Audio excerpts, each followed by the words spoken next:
Herfriadi Essos MA lahir di Palembang 10 Juni 1984. Menamatkan sekolah dasar hingga menengah di Kota Bengkulu dan meraih gelar S1 di STPMD Yogyakarta pada jurusan Ilmu Komunikasi tahun 2007 dan meraih S2 di program Studi Media and Cultural Study UGM Yogyakarta pada 2016. Menjabat anggota Komisi Penyiaran Indonesia Daerah Sumatera Selatan sejak 2018.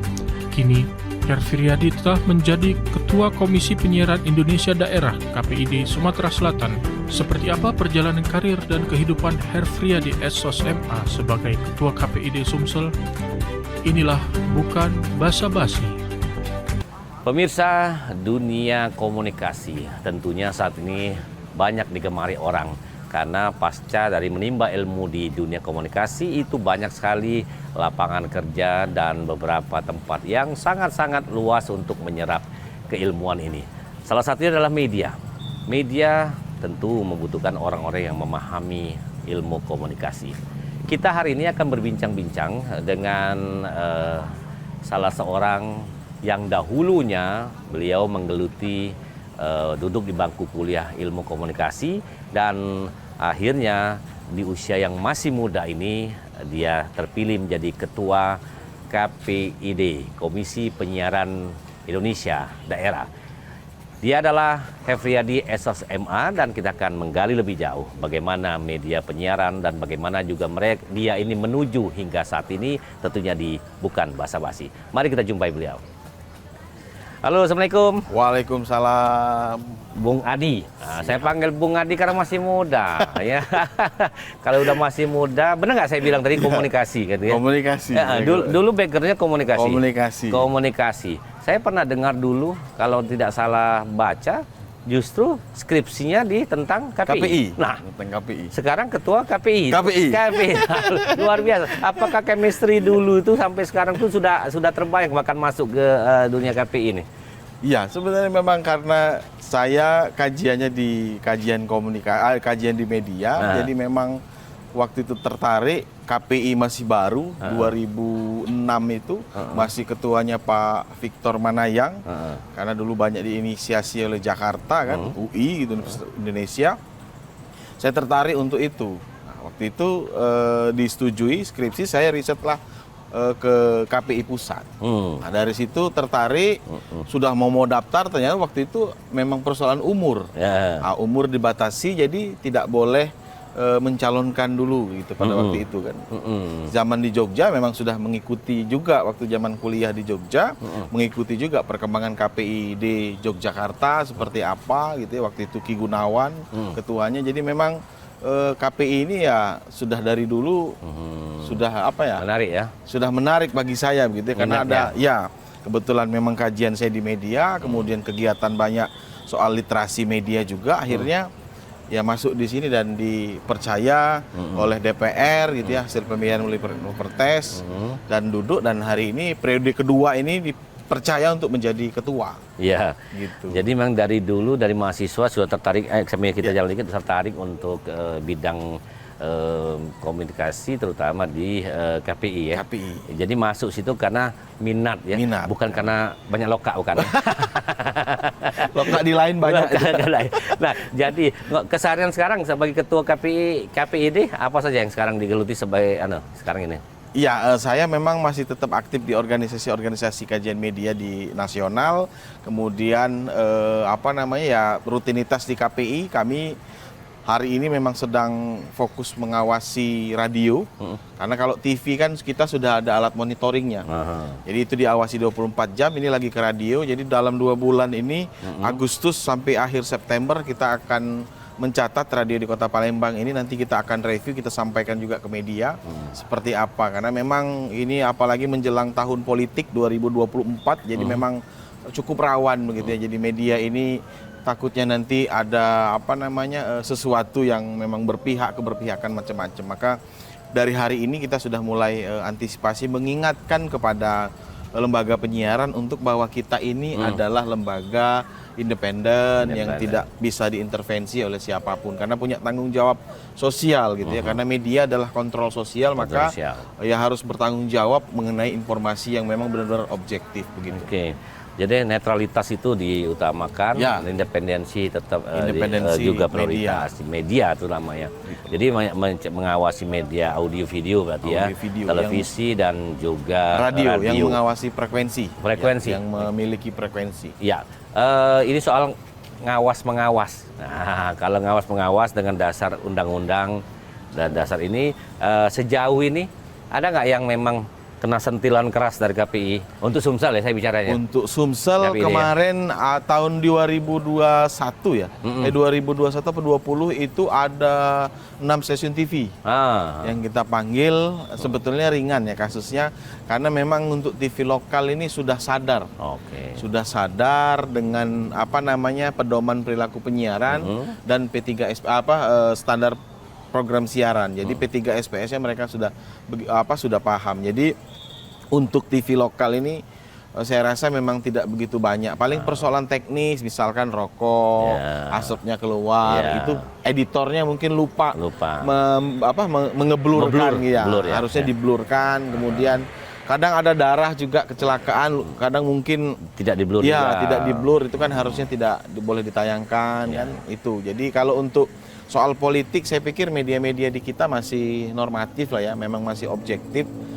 TV-TV-nya, jadi memang pemberitaan yang memang betul-betul sesuai fakta, tidak ada unsur-unsur politisnya. Jadi saya pikir memang itu.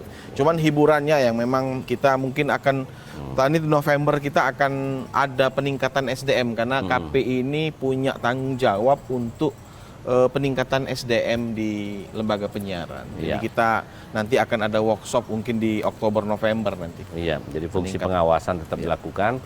Kemudian perizinan lah juga di sana. Ya, perizinan. Kemudian juga sanksi ada juga. Sanksi ada juga di bagian di KPID ini ya. Di bagian pengawasan sisi siaran. Dan sisi siaran ini tentu menjadi konsen ya. Karena yang itu yang harus diawasi agar adanya informasi yang berimbang. Informasi yang memang betul-betul bisa dikategorikan membawa kepentingan daripada semua. Karena siaran yang berimbang, menyejukkan masyarakat, itu akan lebih lebih santun dan lebih etis gitu ya. Karena memang kita dampak media ini luar biasa betul. Apalagi ya era new media hari ini ya, memang bukan di kawasan kami, maka ini kan sudah match gitu ya, antara penyiaran dengan media baru hari ini. Nanti new media itu akan kita gali. Saya tertarik karena kita kekinian kekinian dari sisi pengembangan zaman yang tidak bisa kita hindari ya. Baik, nanti kita akan lanjut lagi pemirsa, masih ini baru mukadimah berbicara mengenai Hefriyadi SOSMA ini sebagai ketua KPID, dan beliau juga memberikan info-info seputar apa yang dilakukan. Kemudian nanti kita akan lebih detail lagi apa yang menjadi concern beliau sehingga sampai saat ini. Pemirsa, tentunya kita akan kembali setelah yang berikut ini. Pemirsa, masih bersama saya Muhammad Ridwan Rifai dalam acara Bukan Basa Basi dan bersama Hefriyadi SOSMA, Ketua KPID Provinsi Sumatera Selatan. Nah, ini tadi sudah sedikit kita menyentil bahwa sudah new media ya. New media ini adalah media sosial, media online dan sebagainya. Ini kan masih termasuk dalam konten pengawasan dari KPID. Kalau kalau internet tuh bukan di kita kawasannya, tapi memang di Undang-Undang 32 itu sebenarnya disebutkan persoalan media baru, media lain. Tapi memang tidak tahu media lain ini dalam proses pengertian apa, karena memang revisi Undang-Undang 32 itu sampai hari ini belum selesai. Jadi belum selesai revisi Undang-Undang 32, mungkin ke depan karena usulan-usulan dari berbagai pihak. Media sosial atau dunia internet ini kan tidak ada yang mengawasi secara langsung, tidak seperti TV dan radio. Nah, ini diusulkan untuk diawasi juga oleh Komisi Penyiaran Indonesia. Nah, ini jadi tantangan terberat seperti yang disampaikan Pak Gubernur dan Ketua KPI dalam pelantikan pada Juli kemarin, ya menyampaikan kalau ini jadi memang di kita, ya ini tugas dan tantangannya luar biasa. Luar biasa ya. Karena kalau LP ini sudah mulai tertib, lembaga penyiaran, TV radio, tapi kalau internet ini kan udah personal nantinya. Ini apakah memang misalkan YouTube-nya yang kita semprit, ataukah misalnya Netflix-nya, ini yang belum sampai sejauh itu. Apakah memang ke personal gitu? Iya. Semua orang bisa bikin akun sekarang. Ya, semua bisa mengaku media Nah, nanti. mengaku media dan bisa membuat televisi. Ya. Ridwan TV. Atau Cek Ridwan Cek TV. Ridwan TV. Kan boleh kan sekarang? Boleh, Karena sekarang bebas. Karena orang menganggap ya YouTube ini adalah TV Iya, gitu kan. Cuma memang bebas. Kita punya tanggung jawab moral. Ya, betul. Bahwa kita punya tujuan mencerdaskan bangsa. Kira-kira itu juga menjadi harus menyamakan persepsi ya. Tantangan. Ya tantangan. Tapi kan tidak semua orang berpaham Berpikir seperti itu. seperti itu. Kadang-kadang mau yang lucu-lucu, ada yang mau. Tapi kalau kita berada di koridor penyiaran, tetap memegang teguh prinsip-prinsip seperti ini. Nah, tadi saya katakan bahwa Anda sebagai ketua KPID Sumsel ya udah masuk di ranah periode kedua sebagai ketua. Dulu-dulunya apa sih yang dilihat dari KPID sebelum masuk? Saya bicara sebelum masuk, kira-kira dulu. Ya kalau waktu itu sih memang ini ya, karena saya memang tidak di KPID juga, saya sudah melakukan literasi media, edukasi ke masyarakat dengan melalui organisasi, melalui kampus juga kan ada Tridharma Perguruan Tinggi. Jadi memang itu. Nah tapi kan kalau di KPI ini memang saya melihatnya ini yang apa istilahnya yang dilegalkan negara gitu ya, dan memang saya tertarik dengan persoalan konten yang hari ini masih ini ya, artinya sinetron-sinetronnya masih begitu ya, yang nilai edukasinya tidak banyak. Nah itu yang membuat saya tertarik. Kalau misalkan medianya tidak berubah gitu ya, ada infotainment misalkan sehari bisa 3-4 kali begitu ya, yang ditayangkan, lalu bagaimana masyarakat kita ketika disuguhi dengan tayangan-tayangan seperti ini. Nah itu yang membuat saya tertarik, bukan untuk mengubah, tapi paling tidak media sadar punya tanggung jawab sosial. Karena media ini sebagai kontrol sosial, maka punya tanggung jawab sosial. Nah nilai edukasi, nilai pendidikan dalam konten itu menjadi penting bagi saya dalam tanda kutip. Karena memang bisa memberikan pengetahuan kepada masyarakat begitu. Hiburannya ya hari ini kan hiburan juga sudah tidak lagi musik-musik, tapi talk show politik hari ini menjadi bagian dari hiburan. Konsumsi publik. Kebetulan saya meneliti soal itu kemarin. Tesis saya soal politikotainment dalam talk show politik waktu itu di 2014. Jadi saya menemukan itu mulai dari suara gitu ya, background suara, background suara itu dengan tempo yang cepat memacu kita, adrenalin kita gitu ya. Lalu kemudian konflik antara narasumber satu dengan narasumber yang lain berbeda. Itu teliti dulu? Iya, itu saya teliti. Wah, luar biasa ya. Jadi ketahuan kalau itu direkayasa atau tidak? Ya, ada skenario di balik itu tuh kita membaca teks itu gitu. Nah, kalau TVRI kan karena milik publik gitu ya. Jadi memang aturannya memang ketat gitu ya. Jadi tidak sebebas TV swasta gitu ya. Artinya kita tidak akan melihat talk show politik di TVRI yang kontroversi ya. Disengaja seolah-olah diciptakan begitu ya. Padahal memang kadang mengalir, tapi TVRI kan tidak. Talk show-nya memang, dan memang diatur di dalam P3 SPS, narasumber yang hadir dalam talk show itu memang sesuai dengan bidangnya. Kalau saya diundang sebagai ustadz, ya nggak mungkin. Karena kajian saya bukan ke situ gitu kan. Maka sesuai dengan spesifik bidangnya narasumber diundang itu. Tidak semua narasumber itu bisa berbicara, tidak. Jadi memang spesifik, kapasitasnya bidangnya karena apa. TVRI ada RI-nya. RI-nya. Republik Indonesia. Berarti pertanggungjawaban kontrol sosial kepada bangsa dan negara. Meskipun bukan TV pemerintah gitu ya, tapi TV publik. Ini adalah milik publik. Milik publik, dan ada negara di sana. Oke. Nah, kalau melihat tadi menariknya Anda bicara mengenai meneliti talk show tadi seperti apa, berarti tahulah ya, misalnya ini memang untuk mencari sensasi, ini mencari kontroversi. Memang bagi penonton orang tertarik, kadang-kadang ada kontroversi, ada kontradiktif. Di situ mereka lebih tertarik. Tapi itu kan sudah bagian daripada apa? Hiburan. Bagian dari hiburan dan juga bagian entertain. Jadi masyarakat harus cerdas dong. Jadi hiburan tidak lagi musik, tidak lagi sinetron, tapi sudah masuk ke ranah talk show ini. Contoh kecil, kita pulang kerja, begitu pulang kerja buka TV, ada talk show politik yang memang rame gitu. Lelah kita itu hilang ketika menonton TV. Nah ini yang saya sampaikan bahwa bagian salah satu dari hiburan, artinya menghibur masyarakat gitu ya. Menghibur masyarakat, stres yang tinggi tadi, jadi tidak lagi stres kita nonton politik gitu-gitu kan. Tapi diharapkan tetap di ujungnya ada benang merahnya, tetap edukasi. Tetap walaupun itu kan tidak boleh lepas tangan dong. setelah melemparkan hiburan dalam bentuk talk show, dalam arti dialog tadi atau talk show, kita tidak lepas tangan ya. Nah ini memang satu kajian yang mungkin Anda pahami dan cermati, beragam media yang ada, beragam format, beragam konten. Dan itu memang ternyata kalau dilihat dari keinginan masyarakat ya, kadang-kadang mereka senang yang seperti itu ya, karena itu menarik ya, itu ya. Oke, tetap kita akan lanjut lagi karena beliau kesehariannya belum kita masuki di sesi ketiga saja, karena ini masih kaitan dengan bagaimana fungsi dan juga tanggung jawab yang dimiliki seorang yang berada di penyiaran gitu. Pemirsa, kita akan kembali setelah yang berikut ini. Ya, masih di Bukan Basa-Basi. Baik, kita lanjut lagi dengan Hefriyadi, SOSMA, Ketua KPID Provinsi Sumatera Selatan. Dulu terlahir dari keluarga jurnalis atau seperti apa? Ya, saya keluarga jurnalis, orang tua saya wartawan, wartawan di TVRI lama. TVRI. Jadi beasiswa saya adalah beasiswa TVRI. Oh. Dari SD sampai kuliah. Alhamdulillah berkah ya. Berkah. Dan memang karena mungkin itu ya kajian kami di kakak saya juga komunikasi, jadi tapi orang tua saya tidak memaksa anaknya untuk jadi jurnalis gitu ya. Tapi memang ketertarikan kita di bidang media itu dari awal sudah ini ya, kebetulan memang di komunikasi dulu memang kajiannya di media, jadi akhirnya ke situ ya. Dulu pernah di Bernas di Jogja, media cetak gitu ya. Ya. Tadi dikatakan orang tua tidak memaksakan anak-anaknya untuk menjadi seorang jurnalis. Tapi Anda sebagai anak-anak dalam proses tumbuh kembangnya, apa yang dilihat dari figur Bapak yang berkecimpung di media?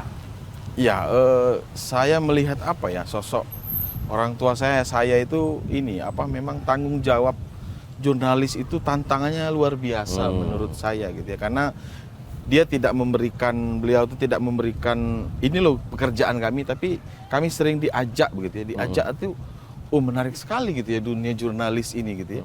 Waktu di Bengkulu, tugas orang tua saya, ayah saya di Bengkulu, gempa di tahun 2000 itu yang diselamatkannya bukan kami keluarga, tapi kamera. Begitu tanggung jawab orang tua saya. Jadi gambar CNN di waktu gempa 2000 itu punya TVRI dari Bengkulu. Jadi memang diselamatkan dan liputan gitu loh. Liputan itu yang membuat saya makin ini memang dunia media ini ternyata seperti. Nah, setelah masuk ternyata ada sesuatu di balik itu yang saya bongkar begitu. Yang kita analisa, yang kita teliti, ternyata di balik pemberitaan itu ada sesuatu juga dalam kacamata ekonomi, teorinya ada ekonomi politik media. Nah, itu yang kita kaji. Jadi saya pernah menjadi praktisi, pernah menjadi wartawan, lalu kita juga mengkaji di balik itu. Jadi itu membuat saya tertarik dan akhirnya meneruskan di komunikasi di kampus dan di KPID. Kalau orang tua tidak pernah memaksa untuk itu, tapi diperlihatkan. Nah, itu yang membuat saya tertarik di dunia media ini. Tapi memang istilah ada pepatah, buah jatuh tidak jauh dari pohonnya. Jadi mana pernah pohon itu meminta buahnya harus jauh-jauh. Ya, tapi buahnya sendiri jatuh tidak dari bau pohonnya. Berarti Anda melihat dari sisi situ membenarkan bahwa apa yang dikatakan orang itu kan betul. Pepatah itu betul dan tidak dipaksa. Oke. Nah, jadi dengan pengalaman saya tertarik ya, karena pengalaman nyata tahun 2000 itu berarti orang tua sudah memberikan contoh. Ini loh ceritanya seorang jurnalis, tanggung jawab dengan profesi, mengedepankan kepentingan masyarakat, dan itu informasi. Ternyata keluarga mungkin dianggap masih bisa bergerak menyelamatkan sendiri, tapi sisi lain mendapatkan hasil karena beliau kameramen dulu ya, kameramen reporter pasti mendapatkan gambar yang luar biasa yang bisa dibagikan. Kalau sekarang sharing istilahnya kan, di sharing pada publik. Nah, kalau sendiri sekarang istri masih orang media juga? Enggak, istri saya guru. Ya, di PAUD. Ya, saya punya anak 2. Alhamdulillah udah balik modal. Sepasang. Itu istilah uang tuh balik modal. Kalau tua ngomong itu balik modal. Balik modal sudah. Kalau belum sepasang atau belum ada lengkap belum balik modal. Berarti perlu nambah modal lagi. Ini tinggal nunggu bonus. Nah, kalau tadi kita masih bicara mengenai orang tua yang memang memberikan satu pembelajaran. Melihat itu di mana terlihatnya peran pendidikan dalam keluarga ya, ditajarkan dulu oleh orang tua seperti itu. Ya kebetulan memang ayah saya itu ini ya sangat demokratis di dalam keluarga. Jadi memang kita dibebaskan pilihan mau apa. Sebetulnya saya dulu mengambil jurusan hukum awalnya maunya. Hukum. Tapi setelah banyak pertimbangan sepertinya komunikasi ini menarik gitu ya. Menarik itu bisa kemana-mana. Ke swasta, ke bank bisa. Misalkan gitu ada humas, kemudian ke pemerintah juga bisa gitu ya, kemudian ke media juga bisa, jadi semua bisa. Jadi saya pikir ini komunikasi menarik, jadi saya diskusi, ya saya mau ngambil jurusan komunikasi, yuk silakan aja gitu. Nggak apa-apa, mau di mana? Saya mau ke Jogja aja lah, saya bilang.